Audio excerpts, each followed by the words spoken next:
G'day, this is Captainoob, and in this video I'm going to be quickly discussing what changes I'd like to see Bethesda make to Fallout 76 in 2020. We've got a couple of topics lined up for discussion, and I won't waste your time, so we'll just get into it. Number 1, legendary stuff. So the Purveyor has been out for some time now, and despite my hopes, all Murmur is there for is just to reroll RNG. This is not satisfying in the slightest, as most of the stuff you reroll from her will be in the machines the next day, and as a result, most of your grinding will feel like a waste. I propose another system to be added along with the existing system that'll feel like your grinding is actually worthwhile. Here's how I envision it.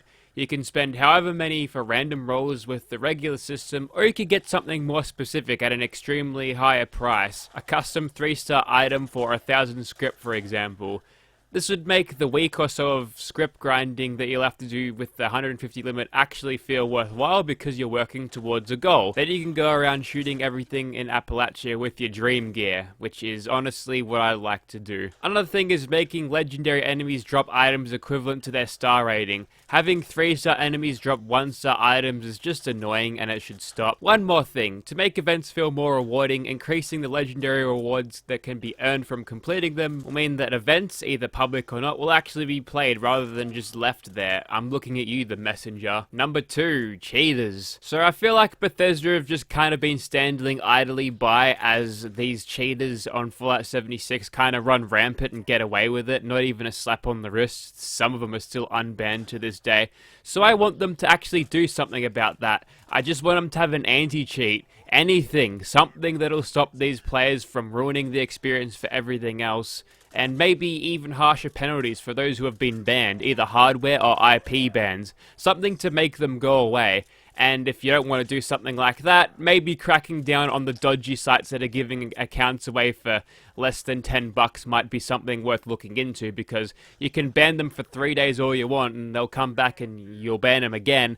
But if they can get another account for $5, well, they're just going to keep on coming back and you'll never get rid of them. Number 3, scrap boxes for everyone. So one of the most controversial things that ever came out of Fallout 1 subscriptions was the fact that you could get this scrap box, which worked a little bit like a stash box, except you could chuck in infinite amounts of scrap in there. So Bethesda was naturally accused of selling fixes back to the player base, as most of the player problems were due to the stash boxes being too small. So something that could fix is just give it to everybody, just for free. You can just craft it at your base. That would make sense, I suppose. And leave all of the tents and private servers for the Fallout 1 subscription, because you need something to get people to buy it.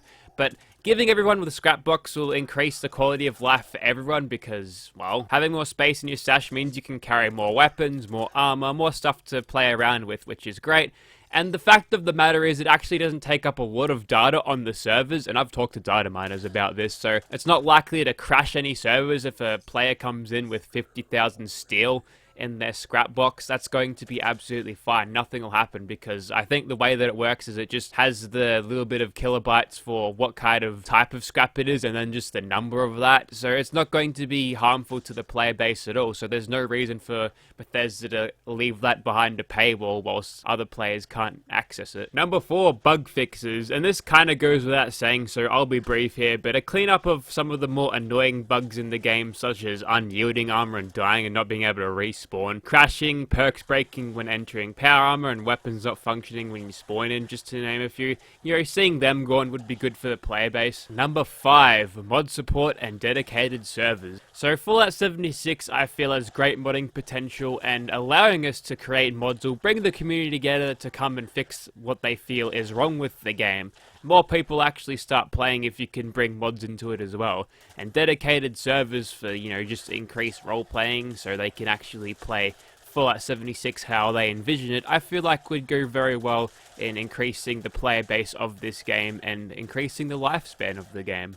Number 6, vault raids that aren't garbage. So the vault raids were kinda lame. They had lots of technical issues, if you remember the doors being stuck for 30 seconds, locking you out of playing on expert mode because of the server lag, and constant enemies with rads and damage over time.